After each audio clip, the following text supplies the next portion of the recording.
All right, we're going to start with a pretty famous question, one that's designed to really put your moral compass to the ultimate test. So, picture this. You're the driver of a runaway trolley car. It's just hurtling down the track, maybe 60 miles an hour, and uh-oh, your brakes have failed. You are facing an absolutely impossible choice. You look up ahead and you see 5 workers on the track. They're all going to die if you do nothing. But then you notice there's a side track.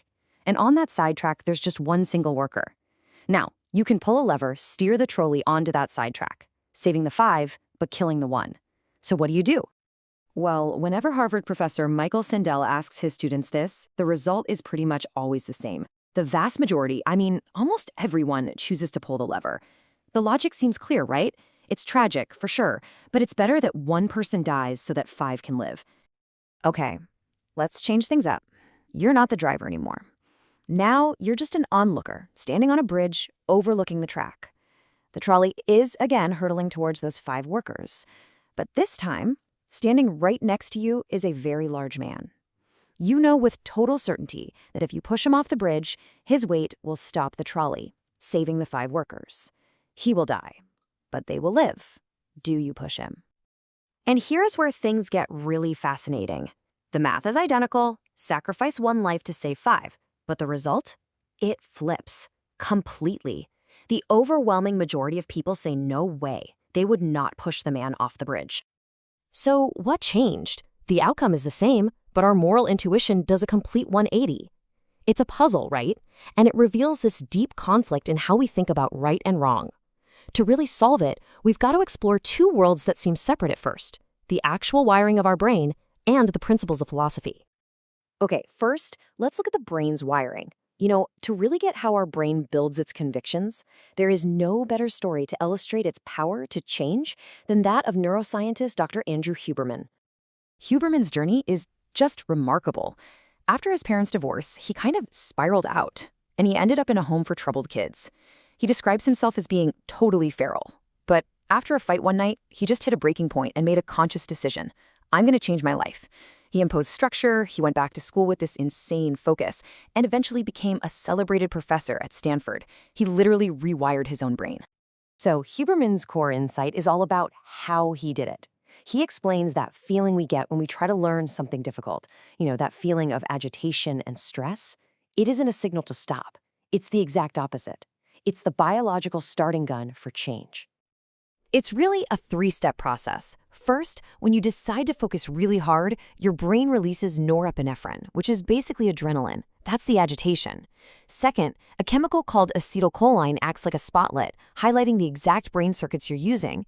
And then third, when you rest, your brain goes to work and rewires those highlighted circuits, making them stronger. The key thing here is that real change, it begins with stress. Okay, so hold that thought about agitation and focus. Let's switch gears and go to our second map. We need to go back to that trolley problem and the philosophical fight it starts in our heads. The first way of thinking is called consequentialism. It argues that the morality of an action depends completely on its consequences. Pulling the lever, that is the classic consequentialist choice. Saving 5 lives at the cost of 1 is, mathematically speaking, the best outcome. But the second framework, categorical reasoning, says something totally different. It argues that some actions are just fundamentally wrong, period. No matter what the outcome is. Certain moral duties and rights are absolute. So pushing the man off the bridge feels wrong because, for so many of us, murder is just categorically wrong. And this just brilliantly shows the conflict, doesn't it? One system is all about the results, asking what's going to do the most good. The other focuses on the action itself, asking is this act inherently wrong? And in the trolley problem, these 2 ancient systems of moral logic basically go to war inside our heads. So now we've got our 2 maps, the neurochemistry of change and the philosophy of choice. Now let's see what happens when we lay them right on top of each other. Remember that feeling of agitation and stress Huberman said was necessary for learning? That release of norepinephrine? Well, that is the exact same biological state that floods our system when we face a dilemma like the trolley problem. It's our brain screaming, "This is urgent, pay attention." You see, as Huberman explains it, our nervous system's whole job, its ultimate job, is to try and match our internal state, our feelings and our thoughts, with what's happening in the outside world. A moral dilemma creates a massive mismatch. Our internal state is in total chaos, torn between two conflicting ideas of what feels right. The outside world is demanding a single action. That intense conflict is the stress we feel. It's our brain's high alert system for change, just firing on all cylinders to solve an impossible problem. And here's the final piece of the puzzle. When we finally commit to a path, doesn't matter if it's the consequentialist choice or the categorical one, our brain rewards that decision with a release of dopamine. Dopamine tells us we're on the right path. And it doesn't just make us feel good, it reinforces that decision, it buffers the stress, and it wires that moral conviction deeper into our neurology. So, what does this all mean? I mean, why does understanding the biology behind our beliefs actually matter? Well, because as we're about to see, this story is fundamentally about you. Okay, let's just quickly recap what we've connected here. We started with a moral puzzle. We saw that our brain changes through a process that starts with stress.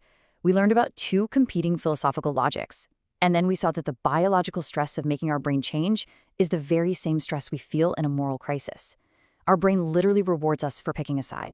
So here's the crucial point. Your deepest held beliefs aren't just floating ideas. They are physical circuits in your brain, and they are forged and strengthened by the exact same neurochemicals that allow us to learn and change.